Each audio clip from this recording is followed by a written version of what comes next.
Hello everyone, Dominic here. This week I released an interview with Professor Kara Cooney of University of California, Los Angeles. I released the interview in 3 separate episodes because our conversation moved around 3 distinct areas. However, if you would like the full discussion in one go, here it is. Enjoy!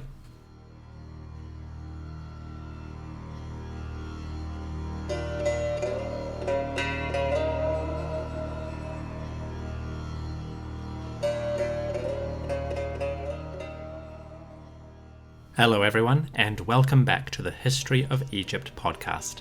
This is an interview episode in which I speak to Professor Kara Cooney. Kara, or Kathlyn Cooney, is a professor of Egyptian art and architecture at the University of California, Los Angeles, UCLA. She is also the chair of the Department of Near Eastern Languages and Cultures at UCLA and is active in both the academic and public archaeological communities. Professor Cooney specializes in several historical fields. Most notably, she investigates funerary practices in ancient Egyptian society. Under this umbrella, she examines funerary crafts and craft working, tomb building and tomb robbery, reuse of sacred spaces, artistic trends, reception history, and patterns of change in ancient tastes. Kara also studies socio-economic systems and the structure of ancient Egyptian society. This is a small drop in the bucket of her work, but it is a major part of her academic research. Kara Cooney also works in the public field and is a well-known figure in television documentaries. She has published 2 trade books, one about Hatshepsut called The Woman Who Would Be King, and one about Egyptian royal ladies called When Women Ruled the World. Both books are available now, and you will find a link to Kara Cooney's website where you can purchase them. Both books are available now from Professor Cooney's website, link in the episode description. I sat down with Professor Cooney to discuss a few different things in Egypt's New Kingdom history.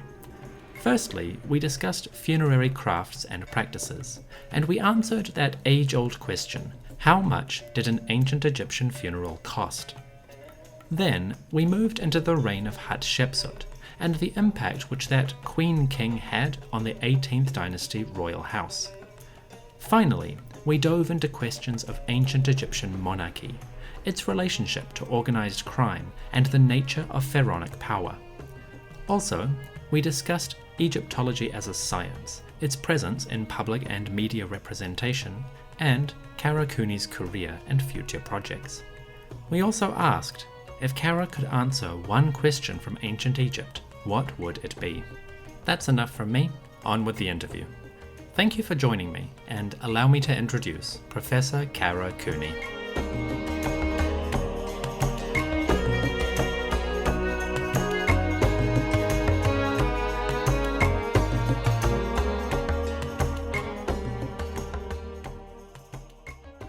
Part 1.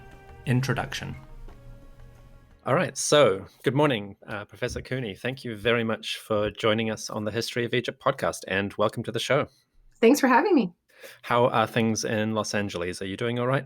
Yeah, everything's great. It's beautiful and sunny outside of my office window, and we are all safer at home, our governor and mayor tells us, and I am teaching all of my classes via Zoom.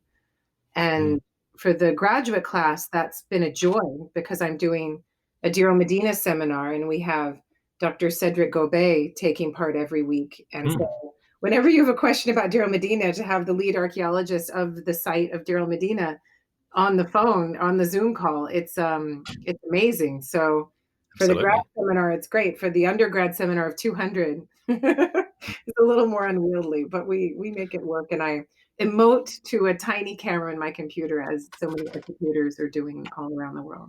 That's exciting. That's a very good approach. That's a very cool approach. I like that. That's great. So, Professor Cooney, Kara, supposing you were at a cocktail party, someone asked you about your work, that dreaded question, what would be your elevator pitch of the material that you specifically research and the questions you investigate?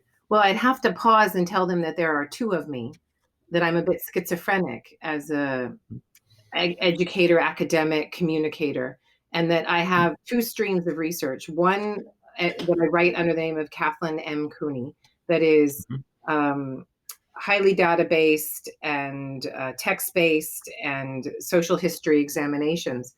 Mm. And that would be my work on coffin reuse, my work on craftsmanship, apprenticeship, um, Mm. more art historical work. And then the other persona, the other side of me, I write under the name Kara Cooney, which is what everyone calls me, what my mother calls me, even Mm. though my birth certificate has Kathlyn on it. And that's where I put my more risky, non-academic necessarily, though all grounded in academic work, pieces. And so that would be my trade books, like The Woman Who Would Be King and Mhm. When Women Ruled the World. But I think everything shares all of my work. So going back to your question, right? Going Mhm. back to your question of the elevator pitch of what my work is about. I think a lot of my work starts from an intuitive space, from working with the limited data that we have, but trying to create as full a picture as we can in the most responsible way, but not getting bogged down in the weeds and not arguing with colleagues over names and dates and facts, Mm. but more coming up above those weeds and asking why we should care at all and what it Mhm. says about us, and trying to find more of an interchange of communication between the past and the present. And Mm. that's where I tend to go the most. Okay. So perhaps broadly, would you say that the root interest or the root questions you investigate are questions of humanity, human behavior, and depending on the context, you express them in perhaps two different languages and personalities? I can almost sum it up in one word, how I like to approach humanity, and that is in terms of systems. Mm. Not a very sexy word, systems, but instead, Oh, it is on this podcast. yeah, but, a student asked me today in the discussion for that big 200-person class, "Well, was Ramses II just insecure and that's why he built so many statues?" And I'm like, "No, you don't that's not the way he may have been. It's possible. Mm. He may not have been. He may Mm. have been, completely non-insecure, confident in every which way. But this is Mhm. a question to ask, and it's not a useful way of looking at society. I like to look at social Mm. systems. So it's more useful to then ask what kind of a social system would demand or allow that Ramses II place so many colossal statues all around Egypt in the places in the temple context that he did. And when Mm. you ask that, then you start to approach a picture of Ramses II that's not based on our description of the Temple of Abu Simbel, and he's the first one to divinize himself, and what does that even mean? And we go through all of the Mm. discussions in the tomb of his sons and which son became king, and blah blah blah, how many years in the said festivals, and you can do all of that. You can do it, and we should do it. But isn't it more interesting to then ask, well, it's not that he's insecure, but these statues get him something, and from whom? And why does he Mm. need to communicate with more people than the kings before him, than the 18th dynasty kings communicated with? Why does he need to communicate with a broader society, and what does that mean? And then you start to approach an understanding of the Ramessid period as one of royal populism, which I Mm. had never thought about until I started working on Ramses II for an article I'm doing, and teaching this class. And now I'm thinking, if you look at it in that way, it's not about Ramses and how he feels or insecure or confident. It's about the social system that he is trying to key into. And then it Mm. becomes populism and how he tries to sow division within society and pit one part against another, how he tries to create an elite replacement and work towards the social mobility of the military and reward them while taking Mm. down other people. And then it becomes a much more interesting question for me, um, Mm. rather than the way these things have been focused upon. So then everything can be answered with systems. I teach Mm. another class on women in power in the ancient world at UCLA. And you'll always hit the part, and it's not just Egypt. I do Greece and Mesopotamia, China, the Levant, Persia, and Rome. And Mm. and when we're in the China part, and you're talking about female, oh, in India too, India or China, have these ideas of infanticide of the female. And Mm. people aren't doing this, I tell my students, because, they're evil people who just like boys. When you look at why people do things like that, you want to approach it from the system. And if the system is so patriarchal that economic safety is only afforded through having many sons, then you will do as a family anything that you need to create that less anxious, that more risk averse place for you and your family, even if that means killing a daughter again and again, Mm. and having even an entire population that's imbalanced towards sons. And so I just think now, and as I get older in my scholarship, I'm much more about the big picture, the longue durée, the systems, than I am about the individuals. Now, that's not to say that I'm not super interested in biography at the same time. I love Mhm. learning about people's lives and all of the trials and tribulations that they had. But the way that I focus on an individual's life is through their system. And thus, I think I get different things out of it than traditional Egyptology might. Part 2: The Socio-Economics of Death in Ancient Egypt. Having got our introductory conversation out of the way, we now move into the meat of the discussion, and we start with that age-old question: how much did an ancient Egyptian funeral, specifically a coffin, actually cost? So, narrowing the focus very slightly from that, you've researched many aspects of Egyptian social history, particularly relating to craftworking and funerary culture in the New Kingdom.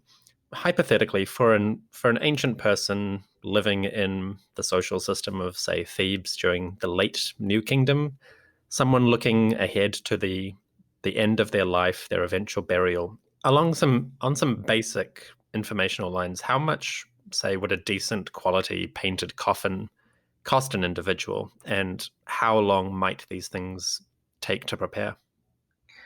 Yeah, a coffin can range in price. Your average coffin is going to cost about 30 deben, each deben equal to about 91 grams of copper.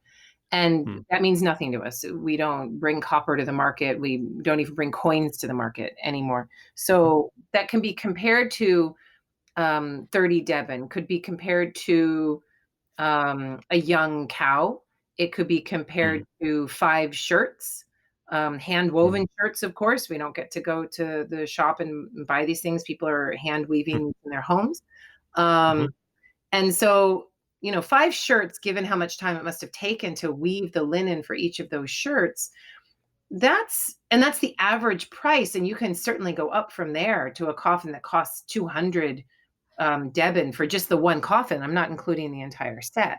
And Hmm. so the coffin price itself makes you understand that very few people could afford these things. And it's funny, I Hmm. work on price and value and social hierarchies, but as a dissertation writing grad student, it came as a shock to me to think that most ancient Egyptians wouldn't have had access to a coffin. And Hmm.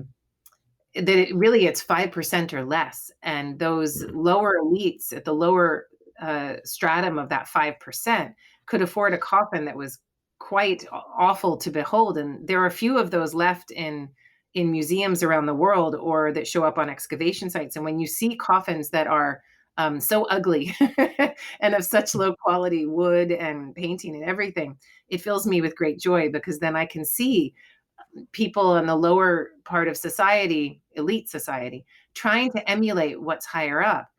And then I Hmm. think about all of the people, the 95% of people who couldn't participate at all, who had must have had a different way of reifying their death anxieties. They couldn't use Hmm. the coffin to contain the deceased and transform them into Osiris or Re, not in that way. They had palm Hmm. rib matting, they had other things. They would often bury the dead in a fetal position, not laid out, even though all of the rich were laid out. And this would happen in the New Kingdom and Third Intermediate Period and beyond. To think of all that we've missed, all of the Hmm. funerary culture and the ways of burying the dead that we can only see in newly dug sites, because the excavators of the last 100 years have ignored so much of that material, unless it's very old, like the pre-dynastic. We lost a lot. To think of what we have lost is it can be rather difficult for the archaeologist, but it's amazing to me how often we tell the story of the Egyptian preparation for burial uncritically through the lens of the rich, without any understanding of what we're doing. And then I think, oh my goodness, look at society today and how often we uncritically tell a story through the lens of the haves versus the have-nots, and that is the way things run.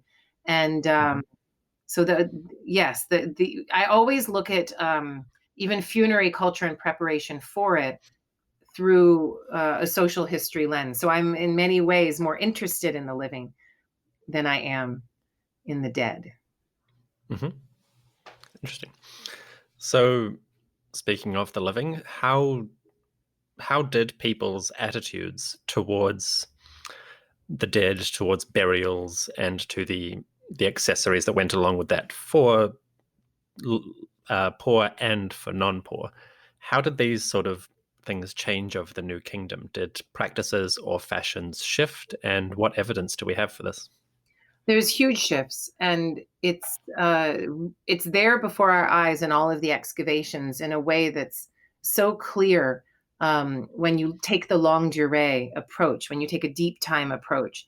It's not even deep time, it's just a long duration of time, a good 300 years as you go from 17th dynasty burials in Thebes to early 22nd or 23rd or 24th dynasty burials in Thebes.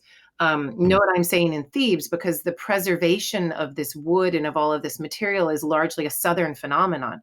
There are some coffins preserved from Tel El Amarna or from Saqqara or from some delta places, but not like they are in Thebes, and not with the consolidated material quality that they are in Thebes. And so this is very much a southern Egyptian question. So using that Theban material, you can see, one, that society broadens through time, that more people can participate towards the third intermediate period and then can participate on the 17th dynasty end. So there is a broadening of society, which is very interesting in and of itself. More people are there as decision makers, movers and shakers in the Theban society. More people are getting paid a wage and have something to say. Then the other trend that you see is of display. Display stays constant throughout. Families want to put their best foot forward. They want to show what they're able to produce, wealthy families. And that never stops. Even when people can't get access to wood to make a coffin in the 21st dynasty or starting in the mid 20th dynasty, they will reuse the coffin of their ancestors from a family crypt that they own legally, bring it to the craftsman and have it updated, because that need for display is so important. So even when there is an economic downturn, social competition and display drives a continuous production of coffins. It does not ever stop, which is interesting. It makes me think of human-induced climate change and people saying, we should really use fossil fuels less. And despite all of that, because of the system we have in place, because of how many people benefit from it, even though we know long-term we're walking towards a cliff or running, we continue to consume because of how much we get in the here and now. People don't like to change, and they only change when they absolutely have to change. There's no other recourse. They so often find another way. And then the third trend I would notice, and there are many other trends, but the third big trend is one of conspicuous consumption of commodities that anyone would want to use, towards a trend of conspicuous consumption of commodities in a more defensive manner. What I mean by that is in dynasties 17 and 18, and mainly 18 when you have the money to do this, rich people are burying themselves with all kinds of things like shirts and sheets and blankets and beds and tables and chairs and wigs and unguents and makeup. And that's in addition to the coffins and the canopic jars and all of that paraphernalia for death, with the coffin at the center. So all of this stuff. And then as the New Kingdom starts to go down this downward spiral and things start to fail and tombs are open and these commodities are pulled out, the Egyptian Thebans, and it must have been happening in Saqqara and other places in the world, start to think about their burials in a much more defensive fashion. And they then resist the urge for the conspicuous consumption of stuff that others would love to have, and towards the conspicuous consumption of stuff that is problematic to take, problematic to reuse. If you go into someone's tomb and you don't touch their coffin, but you take all this nice big stack of woven linen sheets, then you're like, they don't need the sheets. I can tell the dead people aren't using it. Whatever, those silly people, I'm taking the sheets. And the dead person, like, sorry, dead person, all good, we're fine. But as time goes on, so people are like, fine, I'm not going to bury myself with sheets. I'm just going to bury myself with the coffin, with the nested coffin set, with the canopic jars, with all of the things that you need for death. And I am dispensing with all of that daily life material. You actually see it in tomb depictions at the same time, interestingly. You see in the tomb chapel, above which all of this stuff is buried in an 18th dynasty tomb, images of weaving, images of potting, images of metallurgy, all of these things. People want to consume that and display that. By the time you get to the Ramessid period, 19th and 20th dynasties, people are like, no, we're not doing that anymore. It's not helpful. And everyone's taken my stuff, or because I'm the one that took it. So then they start to defensively think, I am going to focus on the commodities that are harder to take. And so in the 19th dynasty, they're tricking out their coffins, they're gilding their coffins. Mummification is arguably better in Dynasty 19. And you have an explosion of different kinds of objects that are much more religiously purposed. And so when the crisis really hits in Dynasty 20, mid-Dynasty 20, but it could have hit earlier for many people. And people are like, oh my God, we need the wood to bury grandma, otherwise she's not going to be transformed. And what do we do? What will people think? Then they'll even reuse those religiously functional commodities and go for the coffins, go for canopic jars, reuse things that had a kind of force field around them, a social force field, because people don't want to reuse something that was meant for the dead that may have the detritus of the dead body on it. And so they pull away from that. By the time the crisis gets really bad in Dynasty 21, this is just normal. It's so normal to reuse a coffin that in some coffins, there's one coffin in the Vatican and another coffin in the Met that probably are a mother-daughter reuse. The mother had the coffin and the daughter keeps the mother's name on there and then puts her name over the varnish. You can prove it in the Met because there's a papyrus in association with it that names them both and their relationship to each other. The coffin in the Vatican only has two strange Libyan names that helps me to circumstantially suspect that these women were related to each other. And the retention of one name was not scribal error. These are people doing something purposefully. So the trends are there for how people deal with burial, but isn't it great? It's not just burial. It's everything. It is the way rich people had themselves buried, but it is reflective of so much more within Egyptian society, what the economic health of the place was, how many people were integrated into government systems, how people displayed to make their mark in a particular time and place. And the only thing that is constant within that changing data set is the need for the rich people to display. And it's something that still hasn't changed in many ways. We need to see and touch the dead as they go into the ground. And as we're here in this coronavirus pandemic and so many people are losing family members and they are buried without anyone being there or cremated without anyone having said goodbye. These are things that we find very problematic, we human beings. But we do like to put on a good show and display and show how important our family members are. And so that even the Quran, when it says, probably in reaction to many of these polytheistic traditions of using death ceremonies to put a family up on a pedestal, even in the Quran, when it says, everyone, rich and poor, is buried simply 3 days right into the earth, nothing else. Then you'll go to Cairo or you'll go to You'll go to Istanbul, or you'll go anywhere where Islam has been practiced for centuries, and you'll see these grand burials. And you think, well, this is a cheat. And it is a cheat. The person is still put into the ground directly into the earth. So they did it, but it's got all this marble and beautiful stuff all around it. And yeah, so we don't like to give up these methods of display. We find the loopholes in the system. Always do. You have to be in the ground in 3 days, but there's nothing that stops you from building a mausoleum 3 years ahead. Yeah.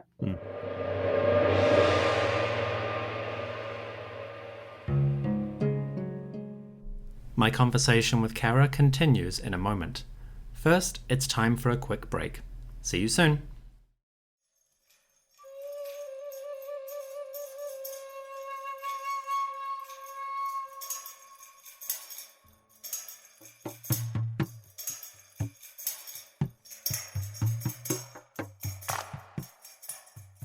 Part 3.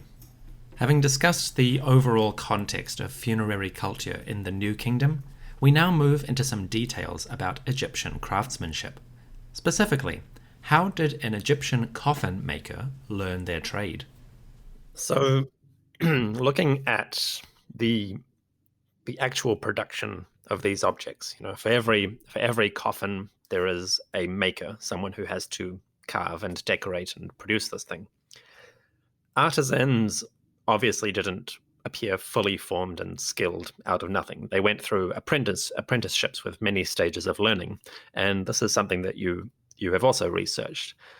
What evidence do we have for ancient Egyptian apprentices specifically? Hardly any. It's really tricky to study something like this. You're not going to find a school. You're not going to find even clearly marked father-son pairings. In terms of craftsmanship, there are two main places to really focus your study, and that is either Tel El Amarna or it is Deir el Medina. And those two places are invaluable capsule cities. One, Deir el Medina, a manufactured non-organic village in the desert that shouldn't exist and that water has to be brought to physically. Thus that desert place, it caps it and secures it for us to study. And Amarna, this manufactured city built from the ground up, less than about a 10-year history, right? And then they abandon it and it's capped and sealed for us to study. So using those two places, the documentation, even though there are tons of ostraca that talk about the prices of different commodities, the crew at Deir el Medina, an ostracon, by the way, is a limestone flake or a potsherd flake with text or image on it. And these ostraca tell us all kinds of things about craftsmanship, about how much things cost, about who's doing work, who the work is for, whether the work is state employment or private sector employment, arguably, though that's a tricky question. But nowhere do you see anybody talking about training their son in their profession. You do see genealogically that sons can often follow fathers, and you can follow the genealogy at Deir el Medina and see how people are moving into the crew to build and decorate these tombs in the Valley of the Kings and Valley of the Queens. But how much this was a question of status and payoffs versus skill level is very debatable. So you're left with all kinds of weird circumstantial arguments that you have to try to make from what's left behind. And I'll give you two little things that I have used to try to understand apprenticeship, two pieces of data. One is the coffin of Sennacherib, today in the Cairo Museum, found in Theban Tomb 1, the only intact Ramessid tomb from Egypt, Theban, of course. And that coffin of Sennacherib has beautiful decoration on one side with the text in blue ink. And then on the other side, on the coffin case side, that blue is inexpertly applied to the coffin. It's almost like the apprentice did it, somebody who didn't know what they were doing. and the hieroglyphs just look really messy and it doesn't look very nice. And you can look at that coffin and you can just circumstantially guess this is a master and apprentice situation. And they actually let the apprentice keep his hand, his inexpert hand of lower value, on the coffin, and that everyone saw that displayed and that that was okay. That in some cases that inexpert hand was allowed to be kept on a given piece. You don't see it very often, and you wonder if it was a conscious choice, because most other coffins that we have preserved have a more a higher quality hand and a more rigorous eye to consistency on a piece. And so it's interesting that stood. Maybe because they're craftsmen, this Senegem family, a family of craftsmen, maybe they allowed one of the apprentices in their family, allowed his hand to stay on that coffin. It's completely possible that the father's like, no, I want it. I love it. It stays. Who knows? We have no idea. That's an interesting point. And so you can see it, but you don't know the details. And then there's some of the work that I've done on figural ostraca, these limestone flakes and potsherds that have figures on them rather than text, or figures in addition to text. And they can be anything. They can be sketches of a monkey climbing a tree, or a pharaoh's profile, or it can be something a little more formal, a sketch of a kind of stela of somebody worshiping a god or goddess with names attached to it. And these figured ostraca, we Egyptologists, we Westerners, most of us, have tried to find a common use for these figured ostraca, and to say, oh, these pieces are trial pieces for a tomb. And people have looked and they're like, no, that doesn't really work. What you see in the Valley of the Kings is very different from what's depicted on these figural ostraca, or what you see depicted in the tomb chapels or burial chambers that are painted of Deir el-Medina workmen, also very different. So there's not an overlap. It's not a trial piece. It doesn't really work. And then some of these sketches are very unusual. A dancing woman. Some of them are masterful and extraordinary, and some of them are really ugly. And so you get an idea of how this works. And instead of calling it an apprenticeship system, I like to call it a community of practice, which is not something that I've come up with. This is a system developed by Lave and Wenger, I think, are the anthropologists or cognitive scientists who have developed this idea that if you have a community and there's a shared practice in that community, then everyone is in this community of practice, and they're all competing and cooperating and working with each other and showing off and hiding and doing all of the things you would do in a community of practice.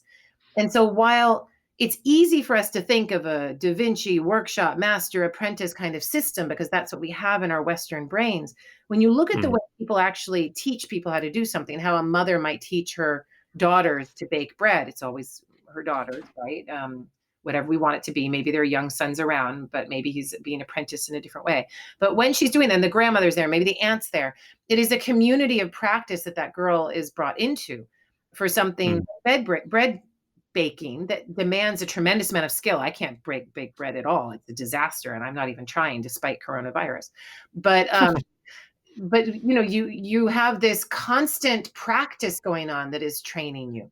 And I think very much the same thing was going on at Deir el-Medina, but not in the way we expect. Not where you sit children down, again, during this coronavirus pandemic, and you see what homeschooling is and what the teachers give you in another worksheet. I have a 10-year-old, and God's help us.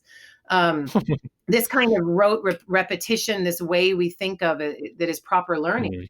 There are many ways of learning how to do something, and just including your child in your life and having that child be a part of your actual work. It would probably be better for most of the kids who are at home right now than all those stupid worksheets we're making them do. But we can't let go of that idea that that's what real education is.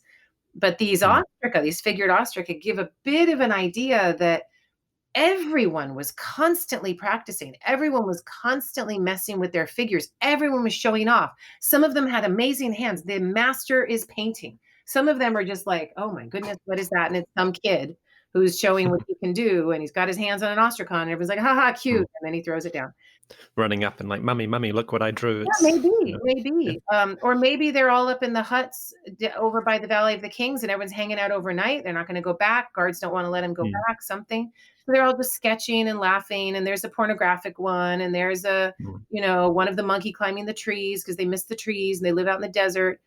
But I see it in a much more free-form way, much more organic, much more messy than we liked to see. And I think that's one of the reasons we haven't identified schools, because the schools don't exist in the way that we think they do. They're everywhere, and everyone's doing it. So that's a very long answer to your question. Korean model, aren't we? Yeah. Yep. That's interesting. And off the record, that community of practice thing, did you say it was Lave and Winger? Mm-hmm. Lave and Winger. That sounds fascinating, because my PhD research is on socioeconomics of Dynasty 18, so I need to find that. That's a very interesting idea. Thank you.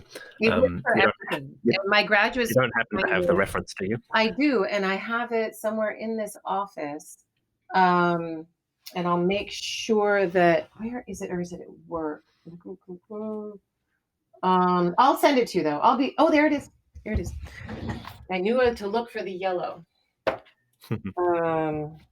Yeah. Is it backwards, or can you see it? Situated learning. Okay, just hopefully my library has that. But situated learning, I'll just take a quick screenshot of that actually. That's useful. That's an excellent little thing. Thank you very much.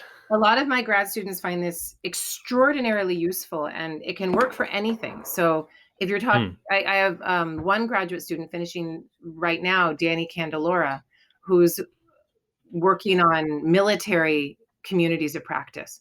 And then you have different military communities of practice coming into contact with one another, like a Levantine chariot-based, more competitive community of military practice coming into contact with an infantry-based, non-chariot, less competitive, more draft labor kind of community of practice. And when those two come together, you get some very interesting results. Yeah, okay. That's interesting, because yes, we're very, in the West at least today, we are very stuck in a Victorian model of education. But yes, as you're right, in the basic structures of human society, this is a very good way to teach your children, is just have them watch, have them test it alongside you, or do it. Even if it's just to keep them busy and stop them nagging you. Yeah, there's less beating, there's less cajoling, there's less of a demand that they do something that they don't want to do. Those kids want to be with you and do something with you. And it's interesting to see how I think we have so much of this wrong. I agree.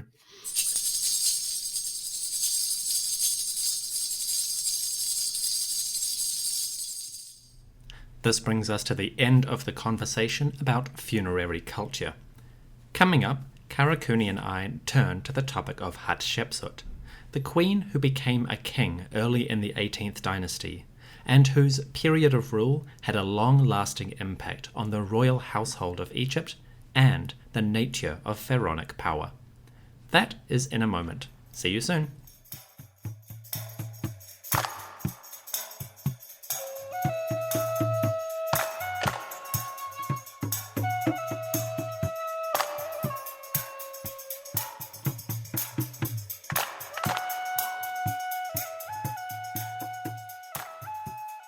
Part 4.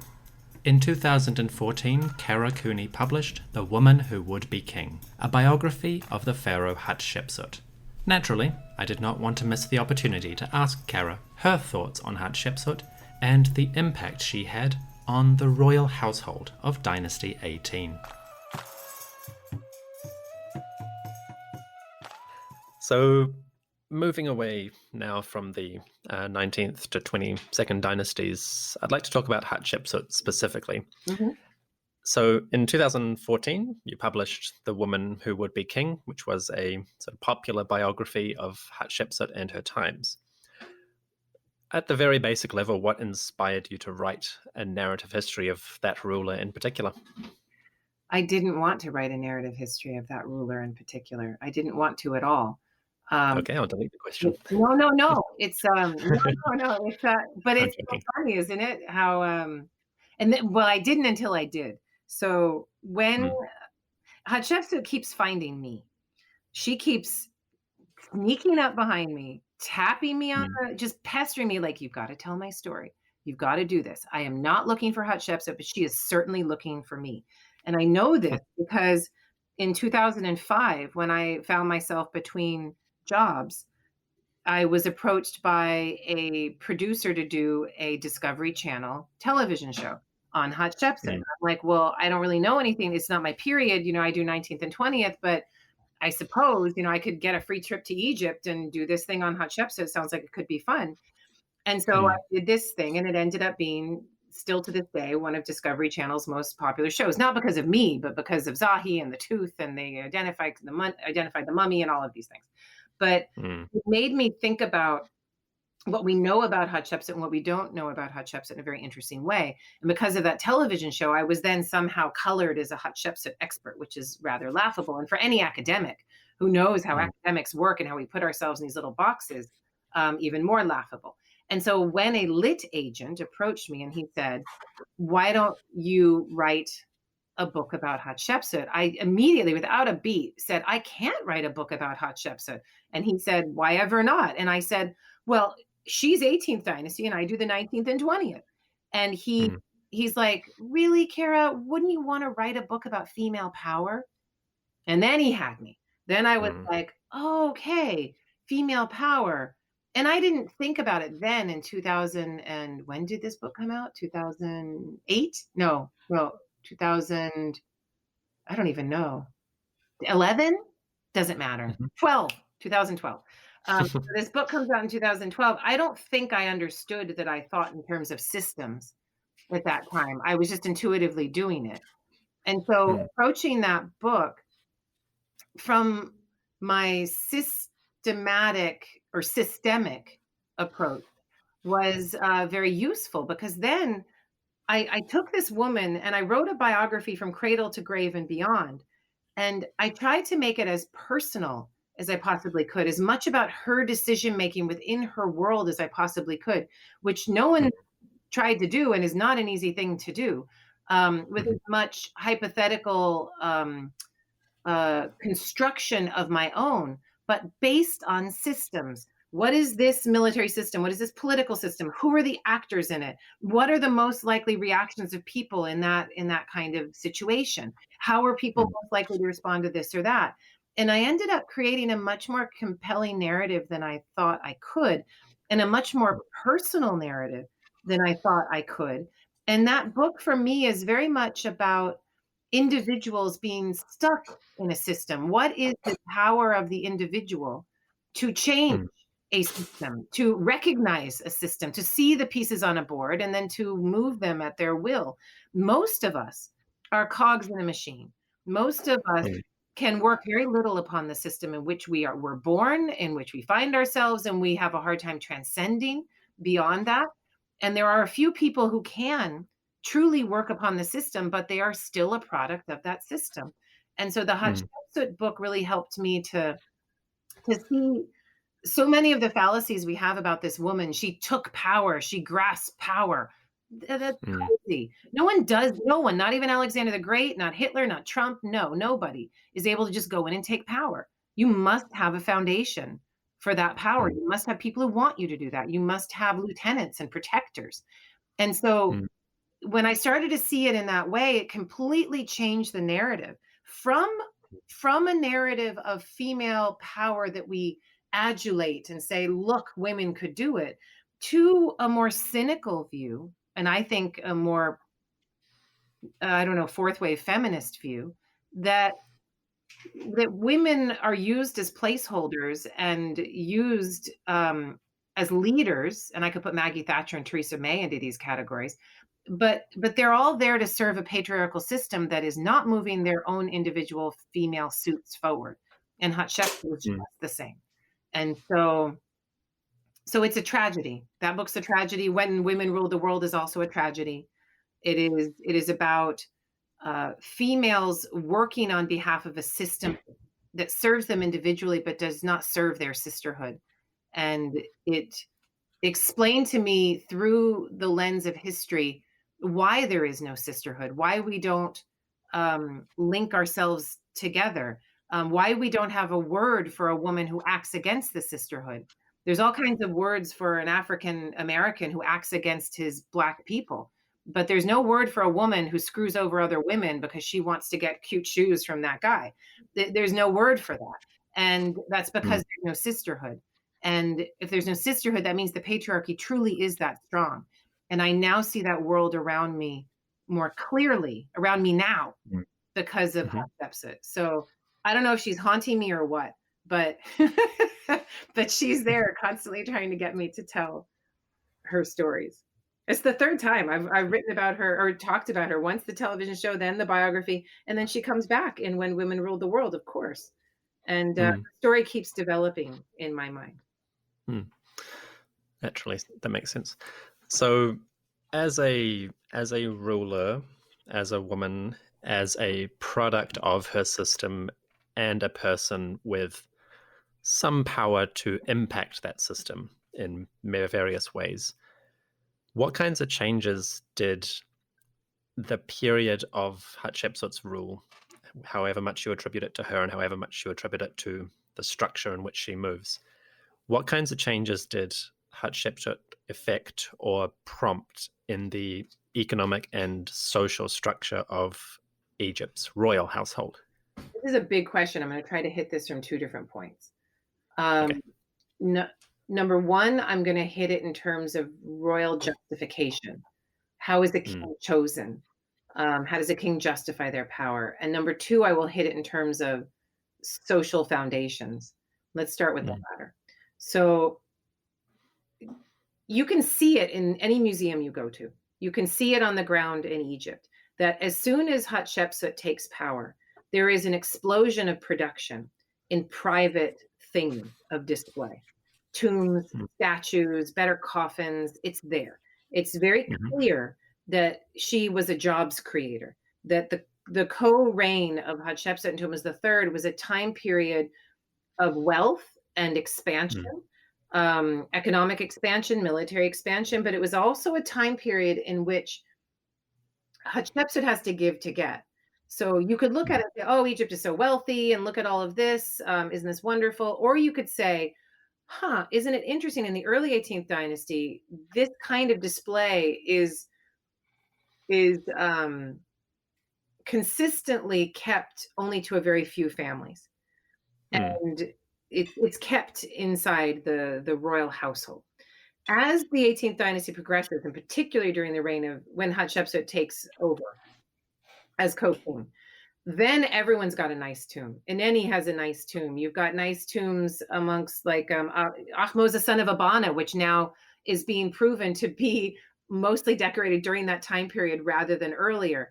All of those tombs of El Kab seem to be decorated at the time period of Hatshepsut and Thutmose III, even though they're hearkening back to a 17th, 18th dynasty reality.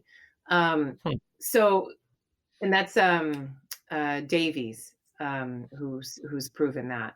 Vivian Davies? Vivian Davies, yes. And I have to think of the reference for that. I need to read that. Yeah, I have some episodes to rewrite. Super interesting, right? That he's able to prove that what you think is a pahari is not something that he did himself during his own time, but something his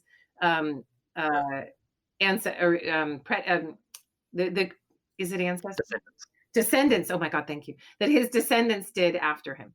And gaining their own connection to that patriarchal pater familias and that display thereby. So it seems awesome on the face of it, but when you look at it through this lens, you see that the kingship has been forever weakened, that she has to give to get, that she has to reward to keep her power, and that she, beginning, and I set this up in the book, was probably a pawn of all of these elites who want to keep their money and actually want to use this time period of the king's vulnerability to grab more and to see what they can take. And they take this young girl, maybe 14, maybe 15, maybe 18, maybe 22. What did you know at 22? And a woman, right? So they put her in there, and however old she was. And all these elites are just taking.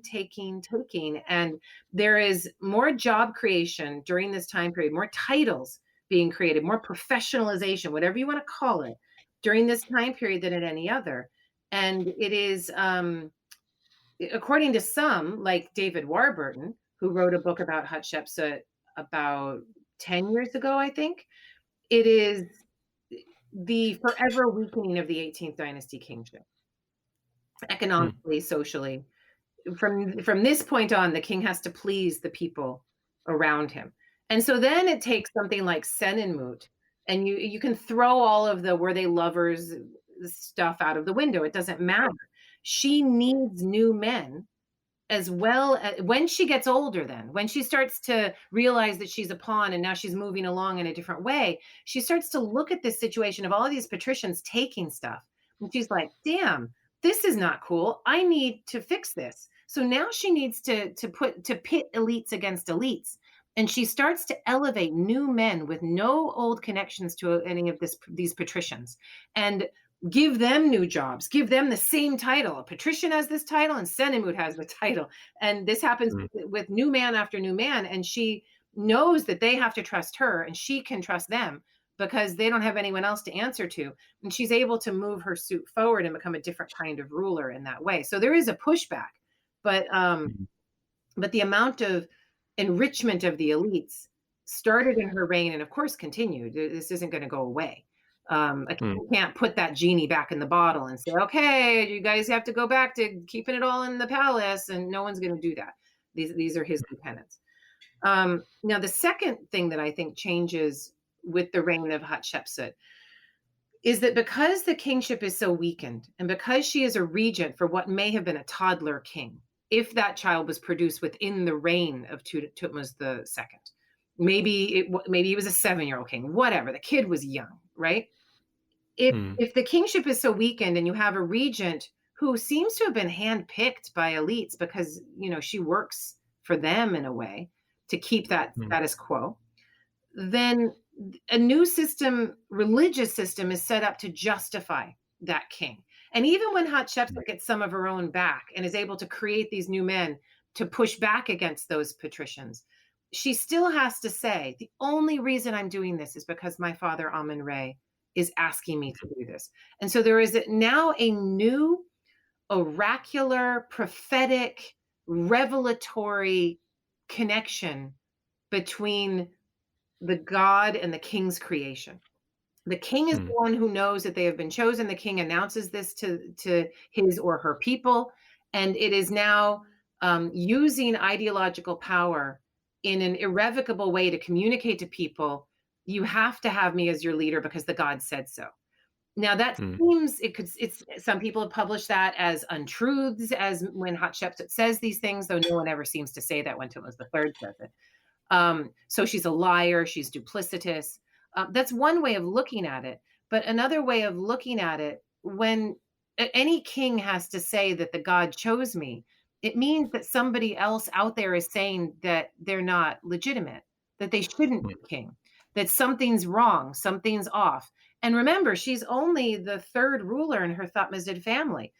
Moving, if whatever Amenhotep I situation was, the reason he didn't have any children, if it's incest, I mean, he is the product of 2 full brother-sister marriages. It can't have been pretty.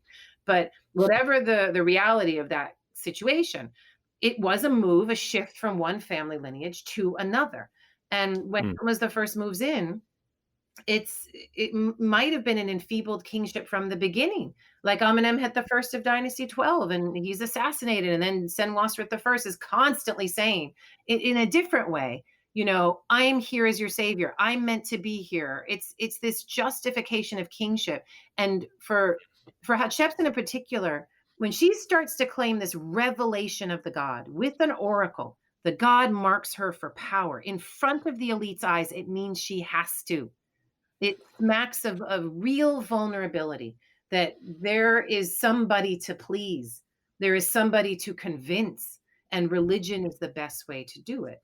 And Thutmose III follows suit with that. So if you read in his annals, his section, the Texte de la Jeunesse, as it is called, he is there saying that the god chose him as a nestling, that all of the other boys were assembled and he, the oracle went to him. And then he flew up into the heavens and knew things that you can't possibly imagine. These are Mm. things that a king before that didn't need to tell you. He was king. And I don't need to convince you of anything. I don't need the God on my side. I am the God. Remember, I'm the God. So Mm. um, you can see the vulnerability there for Hatshepsut's kingship. Is it because she's a woman? Probably partly so. It's because the king before her was so young and she's working for him? Probably partly so. But it seems that the elites have been truly energized and invigorated in their power vis-a-vis the king. And so there is an attempt to use religion. But the long-term repercussions of that are brutal. Mm. It creates Akhenaten and whatever that is, Mm.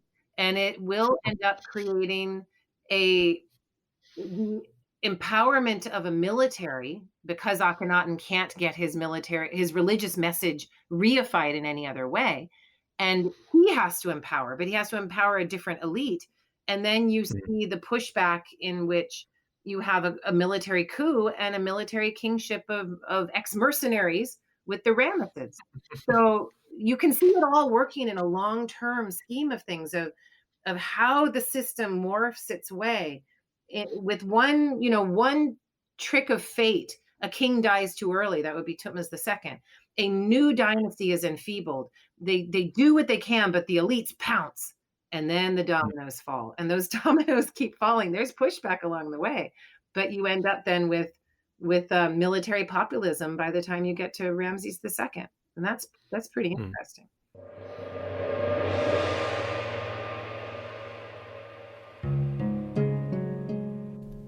Part 5.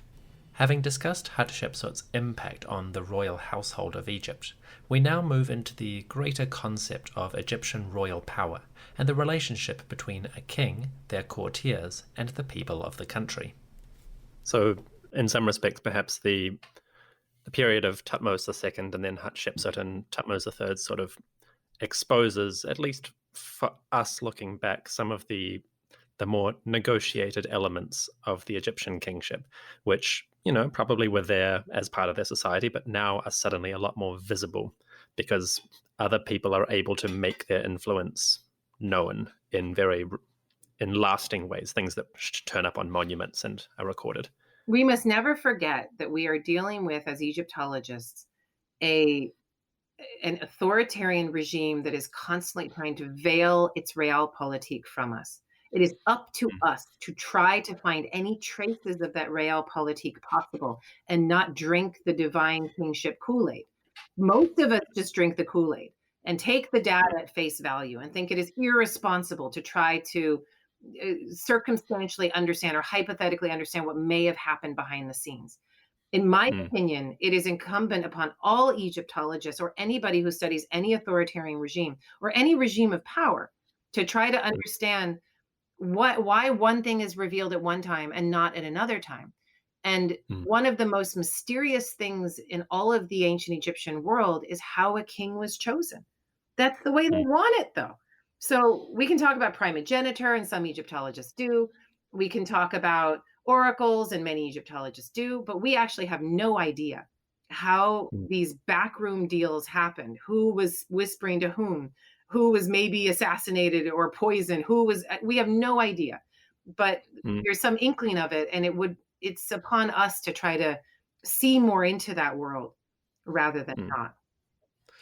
We almost ironically have a responsibility to actually treat them as humans. Yes. Well, so many people, that's why Ancient Aliens exist. That's why all of these TV shows about the ancient Egyptians exist, in my opinion, is to separate them from us, to see the magic and the mysteries. And then they're not human at all anymore. And I remember when I wrote the book, The Woman Who Would Be King, I got a negative review from Christina Riggs in the Times Literary Supplement, which is, okay, yeah, I get a negative review. Everyone gets negative reviews. That's fine. But there's one thing there that speaks exactly to your question and that I have used as fuel ever since in this negative review. It's been very useful to me. So thank you, Christina Riggs, whether you meant to do this or not.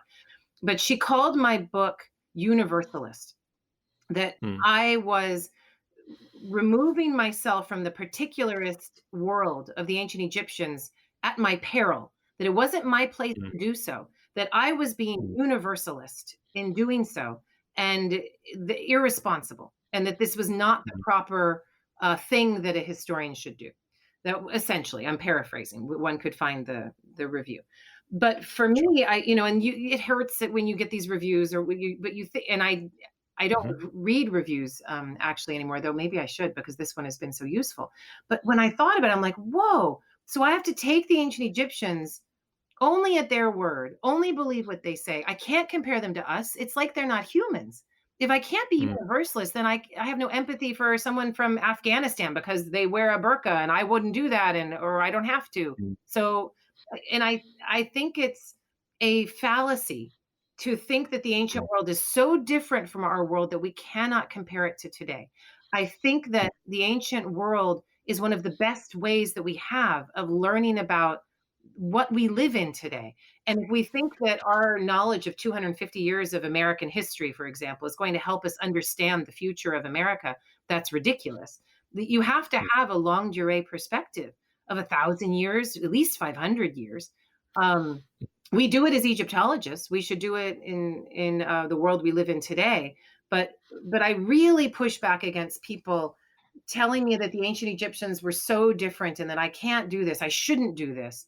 And it's really energized me to keep going forward in what some people call popular work or trade work. I call it that myself.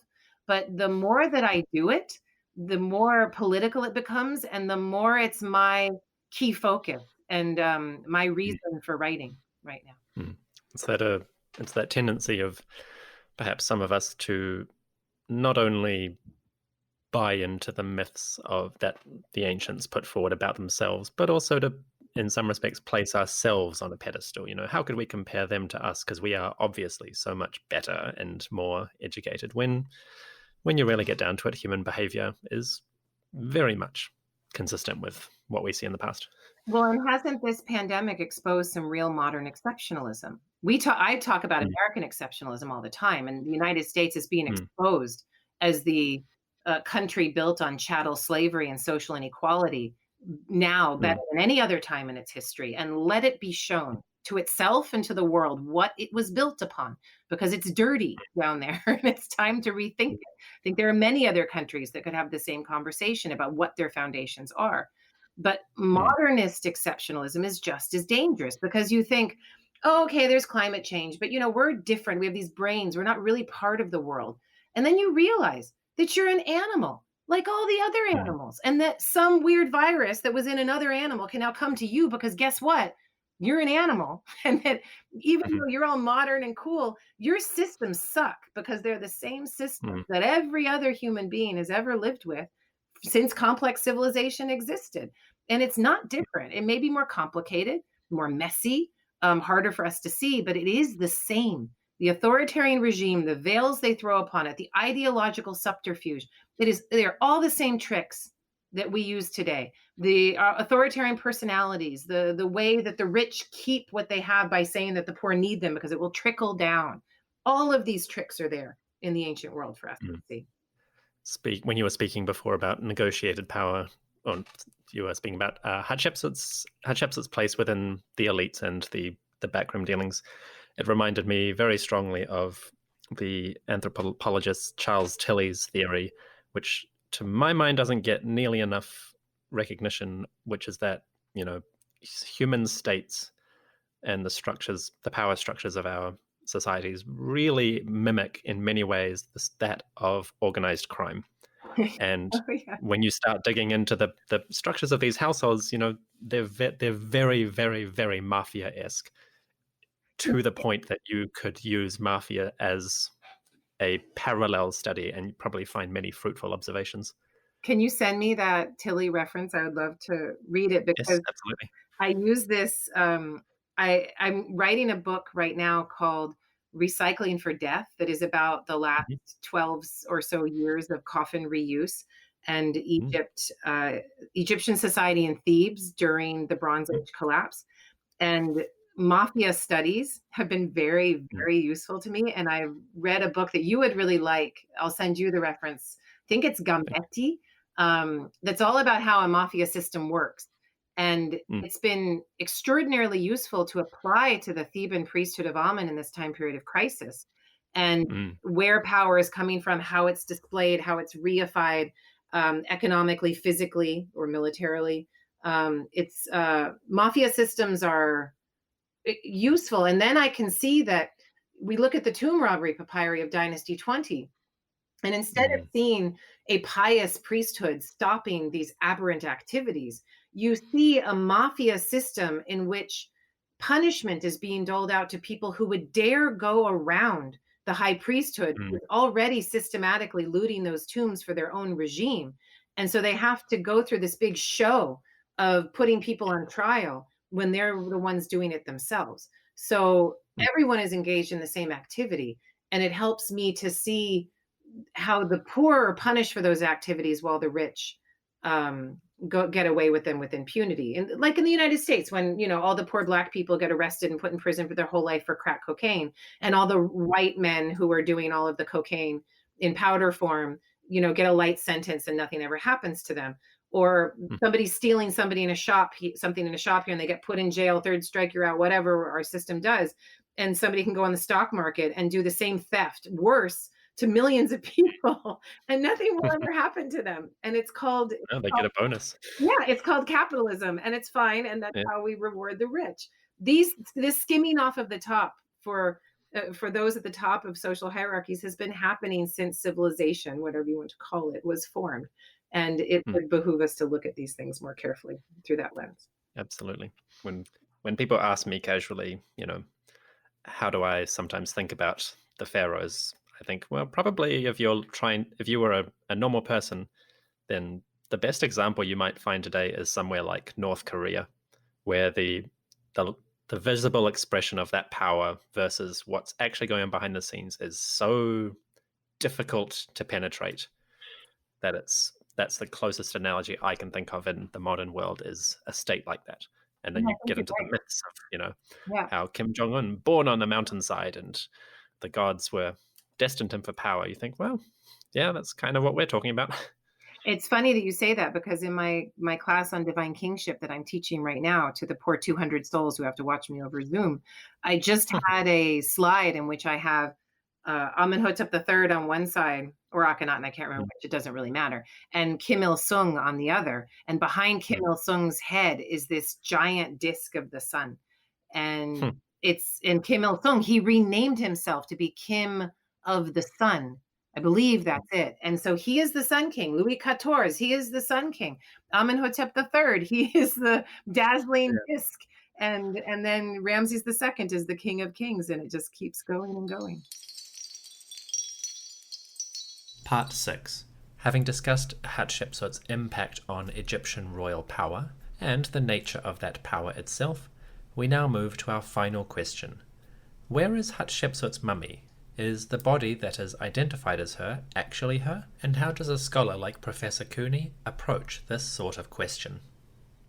So, last question about Hatshepsut, which you briefly mentioned earlier, but I wanted to get your professional opinion on it.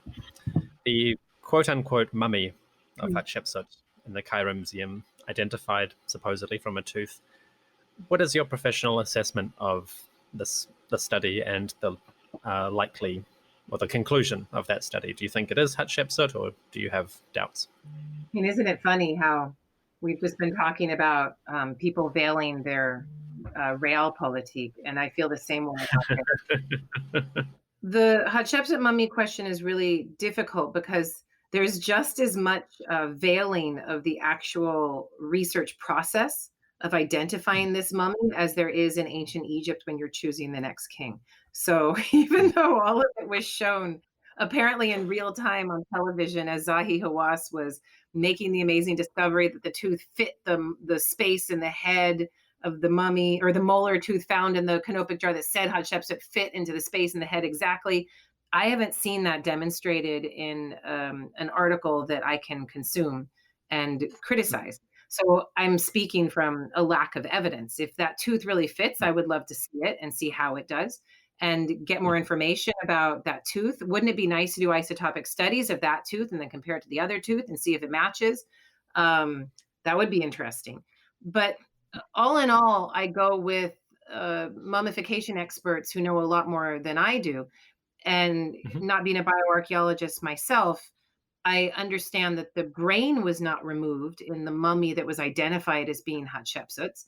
And that seems Mm. aberrant, what we know of other 18th dynasty royal mummies and 17th dynasty royal mummies, which we have, are preserved to Mm. us. So it seems strange that Hatshepsut, buried in state by Thutmose III, he finishes her temples. He treats her with respect. Doesn't go after all of her stuff until a good 2 decades after.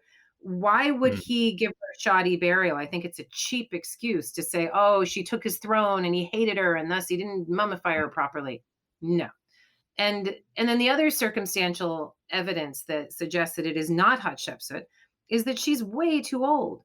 And yes, there's a lot of disagreement about how old Hatshepsut was when she took power, but to take a woman who is potentially in her late 60s does not work for the timeline at our disposal. It does not work at all. And Mm. if she's going to be at her oldest, 45, something like that, and that's to me pushing it. I think she was younger, or on the younger side for a variety of reasons. Um, I just don't think it fits. So, and there are other scholars who have gone through this point by point by point, why that body is not hers and why there are other better candidates. And so then I'm compelled to ask, why do we care? What does it Mm. matter that we have the body of a king? What can you learn from the body of a king? Sometimes you can learn things that are fallacies that are repeated again and again, like that Thutmose III, the Napoleon of Egypt, was short like Napoleon. And then they realized they didn't measure him properly and he was really not short. And then everyone has to take that back. Or you come up with ideas that um, Thutmose II had a weak heart and it was an enlarged heart. That's useful information. That's great. Super useful information that Ramses III actually has the cut across his throat, because we wouldn't have known definitively that the guy was actually assassinated, because they don't tell us that in the texts. So Mm. a body can teach you some things. The body of Tutankhamun still hasn't given us a cause of death for a man so young. And Mm. it's interesting to me that this need to identify a body says as much about us needing to have that physical connection as it does about Hatshepsut. Mm. So maybe she had cancer and diabetes, and I that's all we can really say. There's not a whole lot else that one could say from examining that body.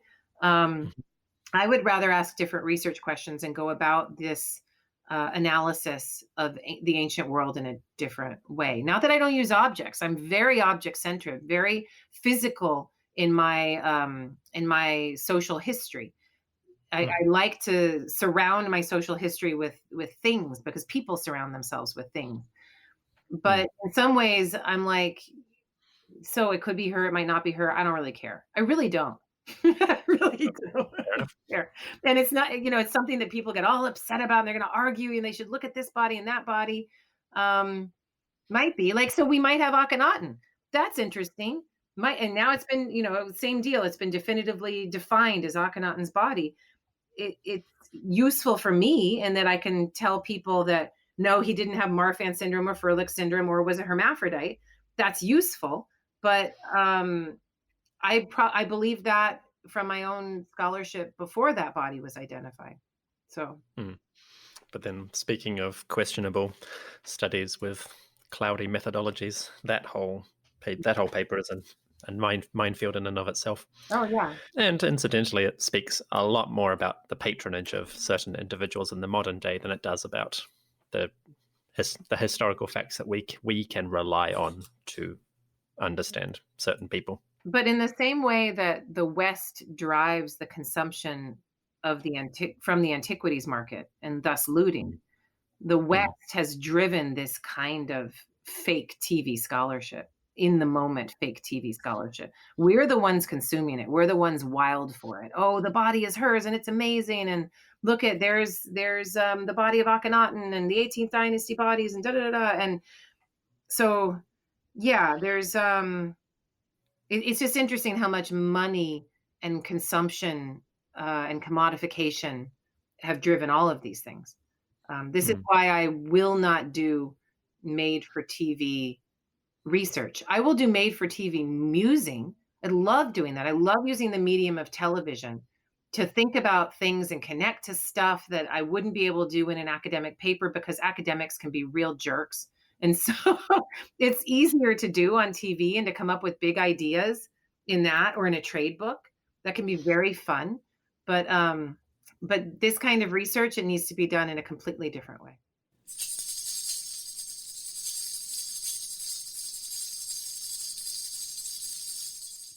That brings us to the end of the conversation about King Hatshepsut.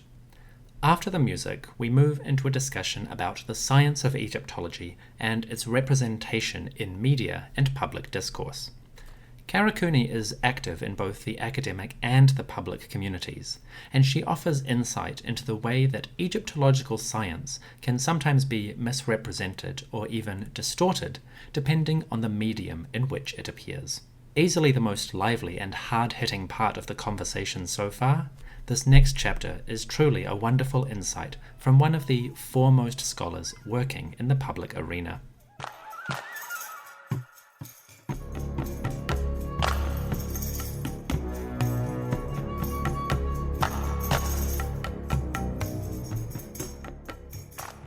Part 7. The Science of Egyptology and Professor Cooney's Career. So, moving now to your career as an Egyptologist, I'm curious what first drew you to study ancient Egypt, and then what made you decide that this was a career you wanted to pursue? I was so naive, I had no idea. I followed my heart on this one. And the real answer to your question is I, I was allowed to follow my heart because I grew up with the entitlements that Mm. let me do that. And I also believe, and you can counter me on this, being of a different gender than me, but being of the female gender in my upper middle class Texas society allowed people to pat me on the head and say, okay, sweetheart, you do that crazy thing that you want to do. And I don't think, even though my brother would have made a great academic, I don't think he felt socially allowed to do that. And he is now a lawyer and assistant attorney general for the state of New York and dealing with all kinds of stuff during COVID-19. So Mm. in some ways, it's because I was entitled and enabled and privileged enough to do so. Now, Mm. getting to the more emotional question of why Egypt, I have no real answer to this, and I do not understand it myself. And isn't it strange that I see the world around me better through the lens of antiquity, that I can't figure out my own authoritarian personalities, who were ruling my government, or I can't figure out the economy, or I can't figure out how the academic system works. But then once I start studying something similar in the ancient world, I'm like, oh, that's how it works here. And then I get it. I don't know why that is. I don't know Mm. why I need that connection, that back and forth. Maybe it simplifies it. It takes out all of the storyline. It reduces it to the human things that are similar from place to place and time to time. But Mm. the Egyptian connection for me, it's funny. I don't think I really saw ancient Egypt as an authoritarian power until a good decade into my own study of that place. I was drawn to the beauty like anybody else, seduced by what kings were able to produce, in love with Amenhotep III and all of his beautiful stuff. And look at him and look at that statue on the sledge and Luxor Museum. And he's gorgeous with no critical eye. And now I see it in a different way. So it's almost like Egypt for me was like the hot guy. And I chased after him, and he is so cute, and I loved him. We got married, and then that hot guy started to reveal what he was actually made of, and I was like, "Oh my goodness, this is crazy." And now I'm in analysis, like talking about the hot guy and why I was seduced by him and why I thought he was so cool. And I still think he's cool, and he's still really cute, but I don't know, there's something going on. And so yeah, it's interesting, my personal relationship with this ancient place in Northeast Africa from thousands of years ago. I'm sure we should put an asterisk that we are in no way referring to relationships past or present. No, I will also say that I just found out that I have a little bit of Egyptian DNA, which Hmm. is awesome. My mother did her DNA test, and it shows that she's 20% Middle Eastern, and Hmm. that makes me 10% Middle Eastern, and a big chunk of that Middle Eastern is North African and Coptic Egyptian. So, There you go. not a lot, but there's something. So now, on a personal level, what is to date your favorite experience or memory from field excavation or museum work? Oh, that's so hard. I Yeah. think, ooh, um, the work that I've been doing in the Cairo Museum on the royal cache has been very interesting, really fun, but I feel a little bit like I'm lost and alone in the dark. Because I these coffins are not 19th, 20th, and 21st dynasty coffins, so I don't feel like I know them like old friends. They're not of my dissertational past. I don't have that memory of them. And I'm looking at 17th and 18th dynasty objects, and they're all reworked, they're all modified, but there were kings buried inside them. They have hieratic labels on them. We got to take Ramses II's coffin out of the case and photograph that beautiful cedar piece inside and out. And the privilege that you feel looking at these pieces, climbing up on the ladder next to the giant coffin of Ahmose Nefertari, or should I say sarcophagus. It's no, let's call it a giant coffin. It's pretty awe-inspiring. And when you feel that awe, you realize that all of this is manufactured to make you feel that awe, and that these coffins that I'm looking at are just a mere remnant of what the kings would have been buried in, looking at what we have from Tutankhamun's burial. So, that moment when the coffin comes out of the case and you've been staring through the case and you can't see everything, and then they open it up, it's a wonderful moment. And there was one time, it was a 21st dynasty coffin. I think it was Isid Heb, and they opened the coffin, and you know how there's the mummy rooms in the Cairo Museum, and of course they're moving all of those to Nemek, to the National Museum of Egyptian Civilization. Not all of the mummies have been moved, and they opened up one of these coffins, and there inside was a 21st dynasty body, female, with the false hair, with open eyes, and we opened it up and everyone just went, "Whoa," because she was looking at us, and it was insane, to be able to see uh, that coffin being used for what it was meant, and to see that body that had not been removed, and to see it revealed with the opening of the lid. That was pretty crazy. And that 21st dynasty style of mummification, it goes along with what we were talking about before, with those trends of funerary behavior. Because once everybody started to steal or reuse legally these coffins, and people were defensively deciding where to put their commodities for their display, people started to trick out their mummies in a way that they had not before, and have their this is the apex of mummification in the 21st dynasty, which is also the apex of coffin reuse. These two things do not occur without meaning or reason. And that coffin was produced with time-consuming labor, expensive commodities, and yet you can't steal any of it. Nobody in the ancient world is going to be able to get anything out of that mummy. So it was a way for a very closed society of Theban priests to display their wealth and abilities to other Theban priests in a very safe, sacred place like an embalming workshop, then wrap it all up. And then when somebody's going through the tomb, maybe their own nephew, their own grandchild, they're not going to want to take that coffin, or sorry, that body, while they take the coffin, because the mummy has no use to the people of the ancient world, though we certainly commodify them today. And finally, this is a question I ask of everyone who comes on the show, and it sort of gives a sense of interests and personality. Is if you could answer one question or resolve one issue definitively from ancient Egypt, what would you choose to know and why? Well, I have to go to Akhenaten's Egypt. I mean, you would too, I sense. We have to. Um, I would want to be there, if I'm going to get in my time machine and ask a question, or if they're coming to me. Um, if they're coming to me, then I would ask Nefertiti what she agreed with and didn't agree with during her husband Akhenaten's regime. How much of a helpful hand was she as he was instituting all of these changes and compelling such sweeping and radical social change? And then Mm. I would want to know what she did about it when she became co-king, or and if she was sole king, then what how did she attack that problem? Um, I suppose, if I have them both together, then I would try to suss out why Akhenaten did what he did. But I'm sure even if I were in his presence, I bet it would be just as confusing as it is when you're in any leader's presence like that. So say we go talk to Kim Jong Un, and we get to sit him down, or we get to go there and be there and see what it's like.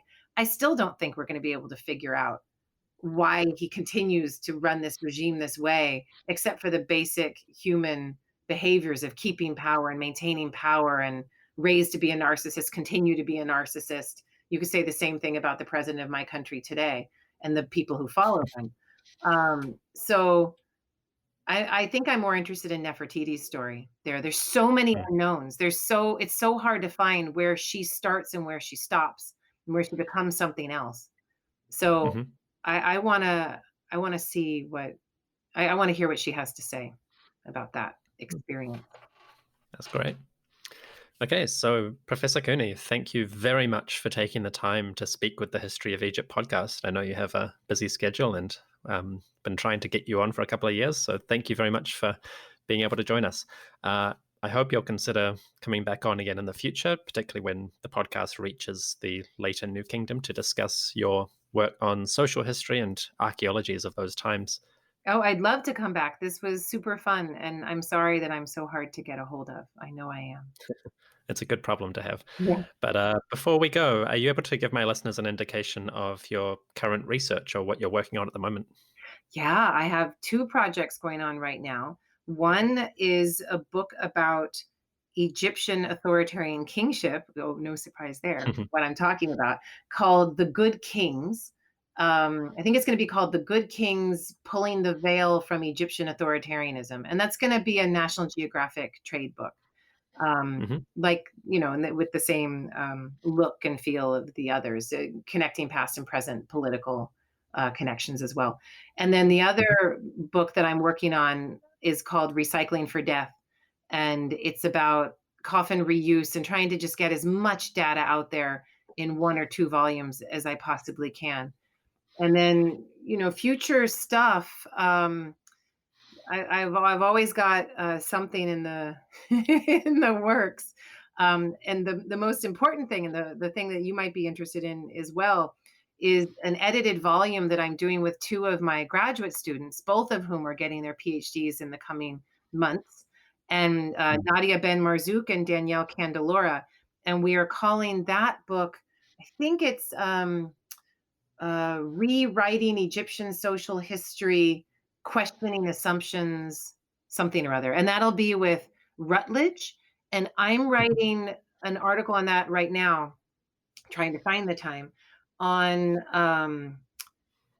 new materialism, if you know about new materialism, or geographic shaping of a culture. And I'm trying to understand ancient Egypt and Egyptian society through this geographic slash economic slash material lens. And it's been very fun. And then my colleagues, Daniel Candelora and Nadia, they're working on other aspects as well. Danielle is doing identity. Um, she focuses on the Hyksos, and Nadia is looking at situated learning, communities of practice. And then we have articles that we've invited, and we have Nadine Muller, Dimitri Labori, John Baines.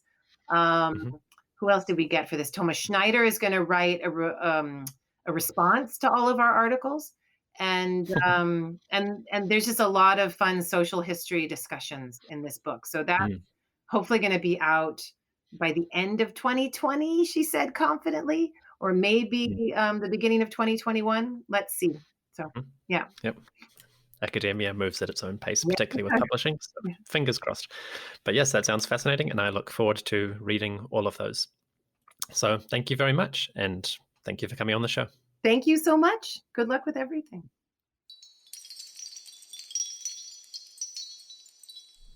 My thanks to Professor Cooney for taking the time from her busy schedule to talk with us. Follow the links in the episode description to learn more about Kara Cooney's work and to find some of her published materials. For now, I'll see you on the next episode. May the R10 bless you and give you a great week.